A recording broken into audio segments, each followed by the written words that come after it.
Hey guys, it's Luke, back again for another Draftkings video. This time it's for the St. Jude Invitational and my top 6 picks for Draftkings for GPP contest. We're heading down to Memphis. It'll be our third WGC of the year. A lot of money on the line, a lot of Draftkings contests for us to win as well. So I'm super excited and stoked for this really good field this weekend. In this video, we're going to be covering my custom models top 6 picks for Draftkings DFS and the St. Jude Invitational. We're looking to build momentum after CT Pan, Sepp Straka, Thomas Pieters, Mito Pereira, and Sebastian Munoz all had great weeks last week.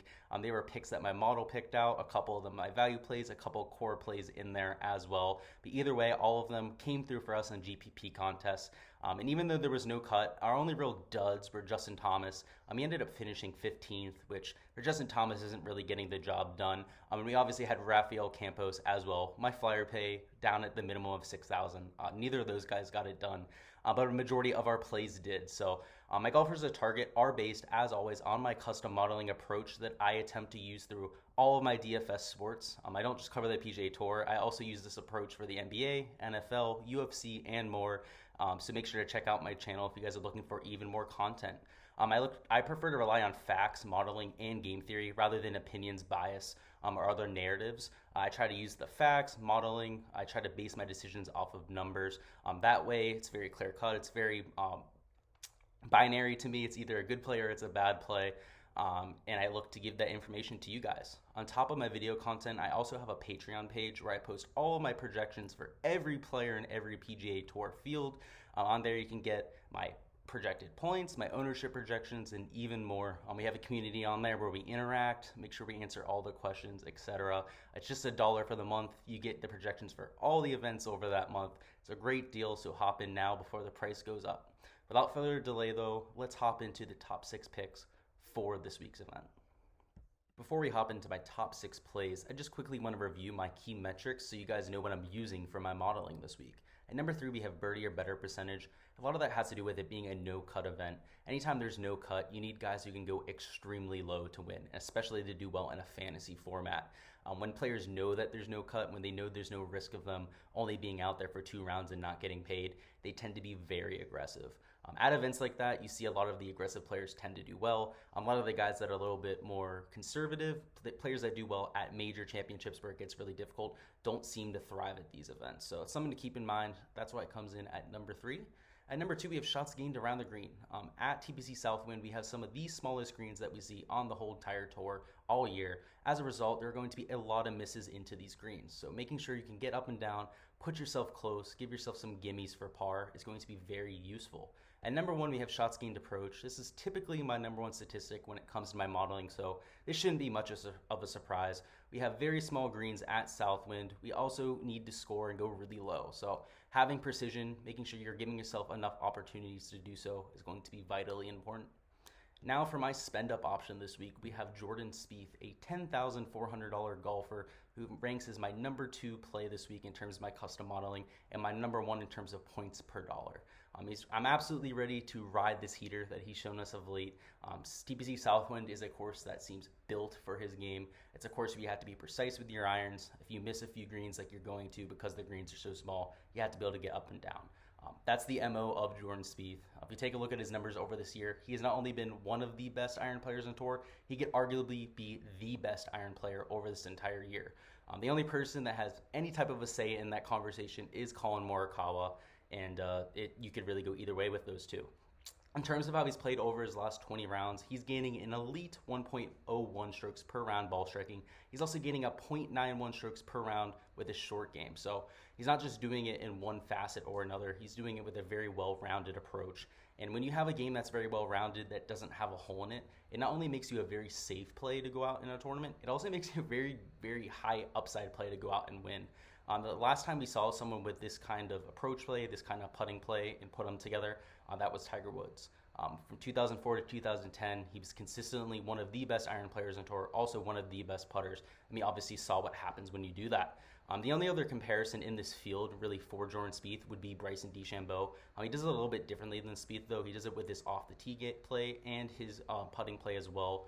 I think it's a little bit more effective to have the iron play just because you're giving yourself more birdie opportunities, keeping yourself out of the woods, that kind of stuff.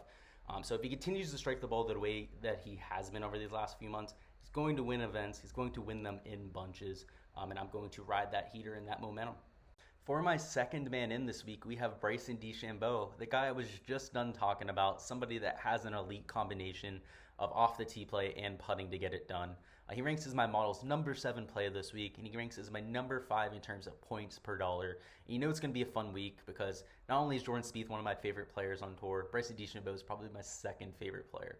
So I'm not playing them just because I like them, even though he's been mediocre of late and really hasn't been coming in with much momentum. He's somebody who has a skill set that can really take on a course like TPC Southwind. Just to go over the negatives so I can get them out of the way, so I don't get comments saying, oh, did you know he's coming in with this kind of form? Yeah, I do. He's been absolutely mediocre. He's struggled. His last top 10 was all the way back at the Wells Fargo Championship. That was a T9 finish. He's obviously had well-documented struggles off the field. He has his feud with Koepka, which is obviously distracting him quite a bit. He's had the caddy change. He had his guy leave him, the day before the Rocket Mortgage Classic. That's not ideal. And he's also had his club manufacturer kind of trash him, kind of throw some shade. So he's a lot going on right now. Not a lot of people like Bryson DeChambeau right now.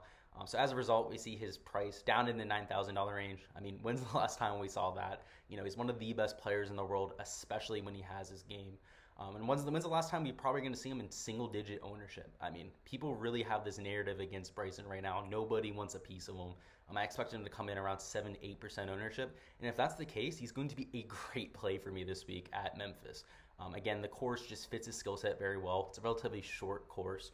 So Bryson DeChambeau is going to have a pitching wedge or a sand wedge into almost every single green. That is a massive advantage. It doesn't matter who you are, what level of game you're playing at. Hitting your wedges is much easier than hitting your mid-irons. People that call him Morikawa, it's a little bit less of a difference. He's almost as accurate with his 6-iron as he is with his pitching wedge, but he's an absolute freak of nature. For people like Bryson that are, mere mortals when it comes to their iron play, being able to hit wedges is a really, really big deal. If we take a look at how he's done statistically, even despite his poor play, over his last 26 rounds, he's gaining an insane 1.02 strokes per round off the tee. That's over 4 strokes on a full event, so that's elite numbers right there. He's also gaining 0.41 strokes gained putting per round over that stretch. So even though it's looked really bad, even though he hasn't had very many high finishes, he's still going out and doing well in terms of his statistics. So I like to see that. I think he's a lot closer to where he was before than people think. And something I'd like to mention as well is that his wedge play has been horrible. There's no doubt about that. But he's still been just about neutral in terms of shots gained. So there's this narrative out there that he's been missing every single green. He's looked absolutely horrible, like an amateur or something like that. He's been about a neutral player in terms of shots gained. So when it comes to the stats, when it comes to taking narrative aside, he's been just about average. And if he comes out and gains a shot or two with his wedges, that is more than enough for him to compete or even win this golf tournament.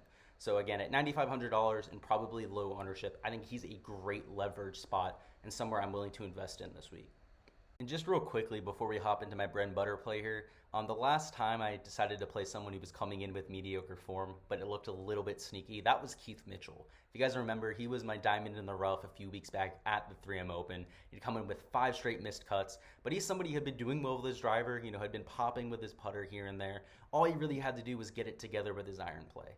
He went out the 3M Open, was a little bit better than average with his irons, and nearly took down the damn tournament. So I understand that it's not a very sexy play. It's not a very chalk play or anything like that. But that's how you win in DFS. That's how you take down a GPP contest. You have to be willing to take risks. You have to be willing to look at things with a little bit of a different lens. And you can't do whatever the status quo is. You have to deviate, and that's where I'm going to be deviating this week. And for my bread and butter play, we have Patrick Reed, an $8,700 priced golfer, who my model absolutely loves this week. He comes in top 10 at number 9, and he also comes in as my second ranked play in terms of points per dollar. So I absolutely love him in terms of the modeling. I absolutely love him in terms of value on DFS as well. And it really continues my trend of playing my favorite players. This could probably come back to bite me by the end of the week, but the statistics really do back it up. Patrick Reed is one of my favorite players in the world. And I really can't believe he's priced in this $8,000 range. I can't remember off the top of my head the last time that we saw him priced this low. But it comes off a mediocre performance at the Olympics that I think is very, very much excusable.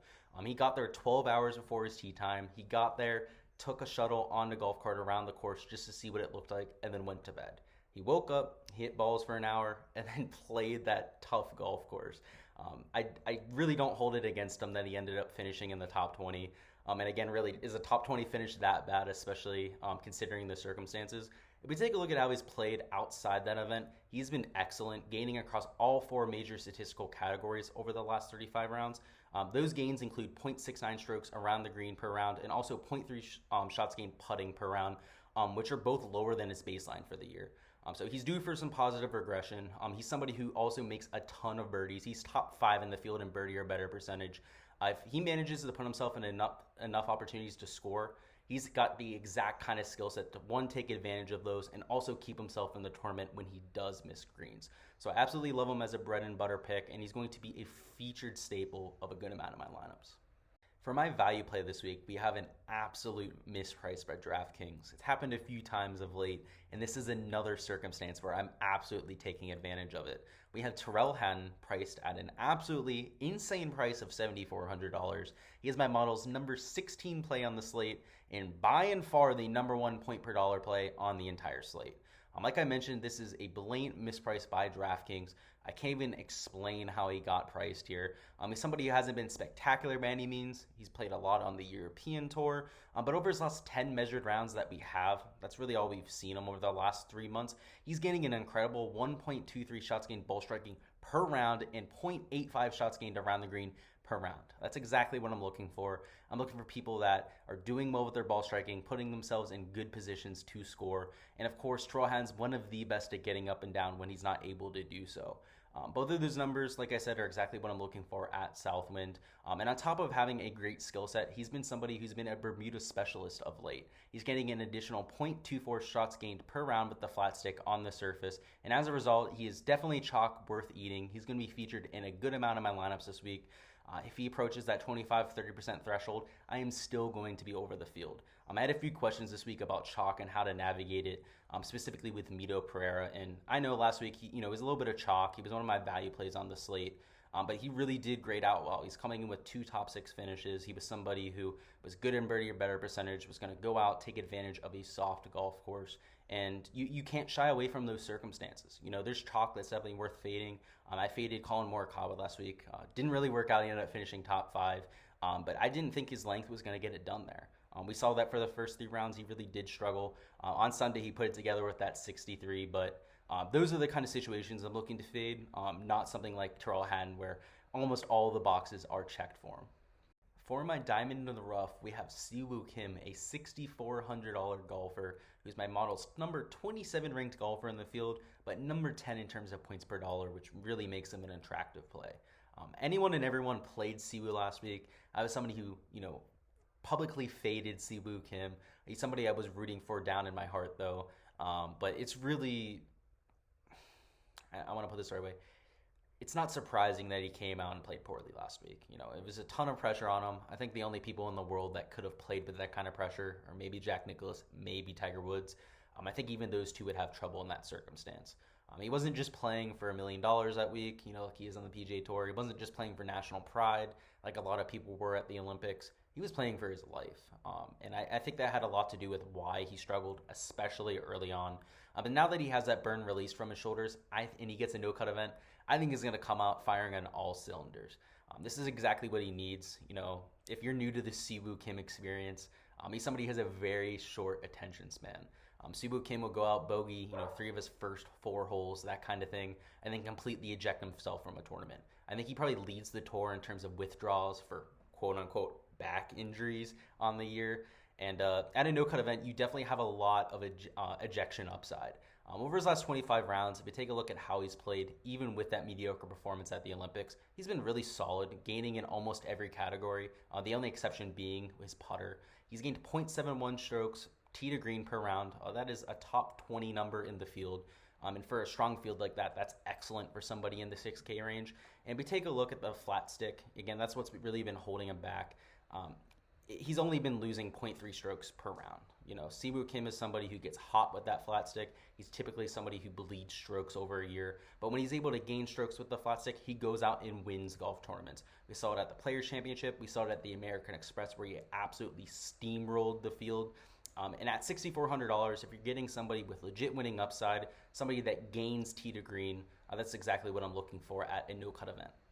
And finally, for my flyer play, we have Garrick Higgo, a $6,300 golfer, ranked number 28 by my model this week, and comes in number 8 in terms of points per dollar. I think he's being absolutely disrespected after a few bad weeks. I'm totally cool with it though. We get an insane price on the South African product on DraftKings. We also get a really nice betting number on him as well. He's priced here, like I said, due to his mediocre performances.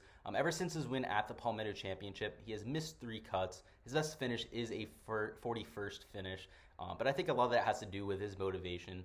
He had come off 2 straight wins on the European Tour before coming over and winning that Palmetto Championship. And a lot of times after you go on a heater like that, you take some time off, you start to enjoy some of the money that you've made. And I'm perfectly fine with that with Higgo. He's a young kid. He won for the first time on the PGA Tour. Almost everyone who does so kind of goes on a cold streak afterwards.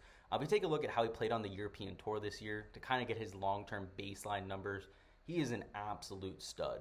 At the win at the Palmetto, he gained over 8 strokes ball striking. He also did very well with the flat stick. But in terms of those historical numbers I was mentioning, he was number 4 on the European Tour in putting. He was top 10 in driving distance and top 25 in greens and regulation percentage as well. So he has an elite game all over. He's somebody who has the ball striking necessary to post some numbers and also has a really nice flat stick. Maybe call him a mini Jordan Spieth, because he's so good across the board. But at $6,300, all you're looking for is a top 10, top 15 finish to pay off in a GPP, and he has more than enough pedigree to do so. Hell, Garrick Higgo could go out and win this golf tournament. He has that kind of upside. We saw it in his first ever PGA Tour event. When was the last time we saw someone do that? Go out and win in their first PGA Tour event? It's probably one of those guys in like the 1910s, 1920s, that kind of thing to do that. Did Corey Connors, he Monday qualified. See, I think he even played in Corey Connors Monday qualified and then won a golf tournament, but I don't think that was his first PGA Tour start. So Garrick Higgo, kind of in a class of his own here.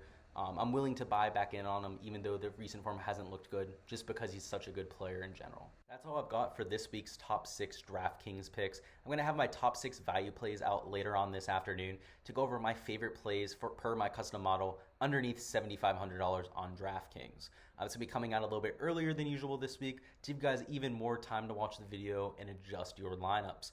Let me know in the comments who you guys think wins this week, who takes home the WGC title, for a chance to win a free month of my Patreon projections. If you guys are able to guess the winner, you're going to get those for free, so make sure to leave a comment and enter. As always, make sure to like and subscribe if you guys enjoyed the content. It really helps me out with growing the channel, helps me with getting more exposure here. I'm able to put more time into my work if I'm able to get more exposure, and overall, I really appreciate it. Thanks for watching, guys. I'll see you guys later on tonight for those value plays.